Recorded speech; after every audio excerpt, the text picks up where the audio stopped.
Hello everyone, good morning. আশা করি তোমরা সবাই ভালো আছো। আজ হলো মার্চের 18 তারিখ। আগের দিন তো ওই ডিবাগুলো পরিষ্কার করেছিলাম, আজকেই উপরটা পরিষ্কার করব। এত কিছু জমে গেছে যে আর কোনো কিছুই রাখা যাচ্ছিল না। আর তাছাড়াও আমরা এখানে রয়েছি মোটামুটি 2 বছর হতে যায়, একদিনও এখানটা গুছিয়ে রাখিনি। আর জানো তো, ওখানটায় উঠতে গিয়ে আমার তো মনে হয় পুরো ওলটাই ফেটে যাচ্ছিল। ভাবলাম মনে হয় দুভাগ হয়ে গেল, আমাকে এত জোরে লেগেছে। আমি ভেবেছি ওই কার্নিশের ওই থামটা হয়তো উপরে রয়েছে, কিন্তু এত সামনে আমি খেয়ালই করিনি। কাজের সময় আবার কারেন্টটাও চলে গেল। কম ভেবো না। হ্যাঁ, এই গামছাটা আমাকে ভালো লাগে, আমার এটা সুন্দর গামছা দাও। মানেটা কি? এটা যেন জলই টানতেছে আমি।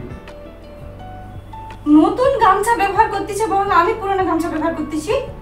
হ্যাঁ হ্যাঁ, নিজে দুটো গামছা ব্যবহার করতে যাও। কোথায় বলো তো, সেটা তো পাট করা হয়ে গেছে। ওই তো আমি কি মানি, আমি তুমি ওখানে কোণে রাখছো নি, তুমি ব্যবহার করো। মুন্ডুটাকে আমি ফাটিয়ে দেবো। আচ্ছা তুমি নিয়ে নাও, এটা নিয়ে নাও। না নিয়ে নাও। আবার মনে পড়ছে তো না, 100 বার উঠবে। সাবধানে উঠবে, এইদিকে মাথার হেলিয়ে উঠবে। তুমি কেন আমার মুখে বলতেছো?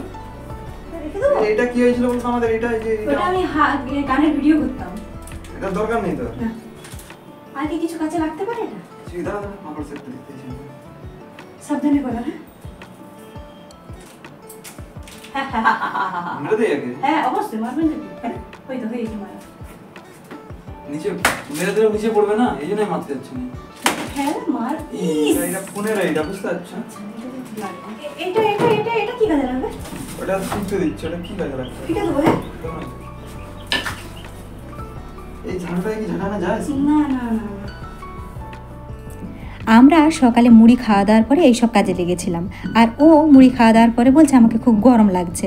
তারপর স্নান করে ফেলেছে, আর আমি ভাবছি ও যখন স্নান করে নিয়েছে আর হয়তো এইসবে হাত দেবে না, এই জন্য আমি উঠে পড়েছিলাম। আর আমার মাথায় এতটা লেগেছে, ও তো আমাকে একটু বকাবকি করলো।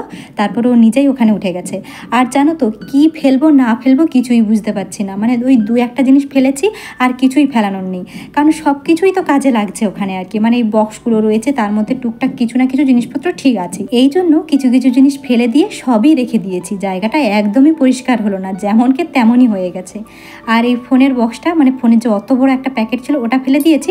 শুধুমাত্র এই ওয়ারেন্টি কার্ডটা রেখেছি আর এই বক্সটা রেখেছি। আর আমাদের এই ফোনের বক্সগুলো দেখবে বাড়িতে পড়েই থাকে, কোনোদিনও কোনো কাজে লাগে না, তবু কেন রেখে দিই সত্যিই জানি না। তো যাই হোক, এখানটা খুব নোংরা হয়ে গেছিলো, আমি ভালো করে ঝাঁট দিয়ে ফেলেছি। আর এখন আমি ওর পোশাকগুলো একটু ছাড়াবো আর কি। আর বিকেলে আমরা একটু ঘুরতে বেরিয়েছিলাম। বাড়িতে ফিরে ও যাচ্ছে ওর কাকুর ছেলে, মানে সঞ্জুর কাছকে আর কি, মানে যে এখানে থাকে, তাকে এই আমের জেলিটা দিতে যাচ্ছে। আমরা খাই না, ওকে জিজ্ঞাসা করেছিলাম খাবে কিনা, তাই ও নিজেই আছে, ওকে দিতে যাচ্ছে। আর সারাদিন ভিডিও করিনি, এটা হলো পরের দিন, মানে 19 তারিখের ভিডিও। ও সকালে ডিউটিতে চলে গেছে, এখন আমি লেগেছি কাজকর্ম করতে। মানে ওই যে অতগুলো ডিবা রয়েছিল, ওগুলো ও কি বলছে জানো তো, সব ডাস্টবিনে ফেলে দেবে বলছে। ওকে বলছি যে ডিবাগুলো থাক না, যদি কারো কাজে লাগে তো দিয়ে দেবো, কিংবা আগের বার যে বাবা মা এসেছিল না, তাদেরকে কিছু ডিবা দিয়ে দিয়েছিলাম, তারা বাড়িতে নিয়ে চলে গেছিলো। আর যদি কখনো আবার বাবা মা এখানে আসে, তখন ডিবাগুলো তাদেরকে দিয়ে দেবো। কিন্তু ও আমাকে বলছে না, আমি সবকে ফেলে দেবো। তো যাই হোক, আমি ওকে বলছি থাক, আর সেই ডিবাগুলোই আমি এখন একটু ধোবো। আর ডিবাগুলো থেকে কতগুলো ডিবা রয়েছে, একটা একটা আনতে গেলে অনেক সময় লাগবে, এই জন্য আমি টানতে টানতে নিয়ে এসেছি ওই গাড়ির মতো আর কি। এখন কটা বাজে জানো তো? এখন বাজে সকাল 6:30। আর জানালাটা খোলার পর জানো তো, এত ঠান্ডা ঠান্ডা বাতাস দিচ্ছিলো, খুব ভালো লাগছিল। তো যাই হোক, এখন আমি সব কিছু সরঞ্জাম রেডি করে এই বেসিনের সামনে একটা আসন বিছিয়ে বসে গেছি। তো এখন ডিবার ঢাকনাগুলো খুলে খুলে রাখছি, জল ঢেলে রাখবো আর কি। আর এই ডিবাটা দেখো না, এটার মধ্যে না ওই মল থেকে আমরা সাবান এনেছিলাম, ওটার মধ্যে সাবান ছিল, সেটাতেও আমি এখন জিনিস রাখি। আমার মনে হয় এটা সবাই হয়তো করে থাকো। হ্যাঁ, আর এখানের মধ্যে বেশিরভাগ ডিবাই আমি নিজে কিনেছি দোকান থেকে, আর কিছু কিছু ডিবা মা বাড়ি থেকে মানে জিনিসপত্র দিয়েছিল আর কি, মানে শাশুড়ি মা। এখন আমার কি মনে হয় জানো তো, যেহেতু আমরা বাইরে রয়েছি, মানে স্থায়ীভাবে এখানে থাকবো না, কবে বাড়িতে চলে যাব তার ঠিক নেই, এত কিছু কেনার কিন্তু একদম প্রয়োজন নেই। মানে যত কম জিনিসপত্রে কাজ চালানো যায় তেমন জিনিসপত্র কিনতে হবে। কিন্তু তখন ওই যে একটা মানে নতুন সংসার তৈরি করছি আর কি, গড়ে তুলছি, এই জন্য অনেক কিছু ইচ্ছে ছিল, এটা সেটা কিনবো, এখনও ইচ্ছা রয়েছে। কিন্তু এখন বুঝেছি যে এত কিছু কেনা যাবে না, কারণ বাড়িতে নিয়ে যেতে না পারলে না সব ফেলে দিতে হবে, আর তখন খুব মন খারাপ করবে।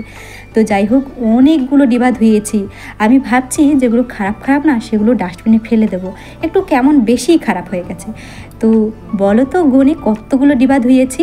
আর জানো তো, আমাকে না এই ক্লিনিংয়ের কাজগুলো করতে খুব ভালো লাগে। মায়ের বাড়িতে করতাম, কিন্তু শ্বশুর বাড়িতে তেমন করার সময় পাইনি, কারণ শ্বশুর বাড়িতে আমি 1 বছর ছিলাম আর এখানে রয়েছি 2 বছর। যখন মায়ের বাড়িতে থাকতাম তখন বস্তা বস্তা ডিবা পরিষ্কার করেছি, কিন্তু কিছুদিনের মধ্যেই নোংরা হয়ে যেত।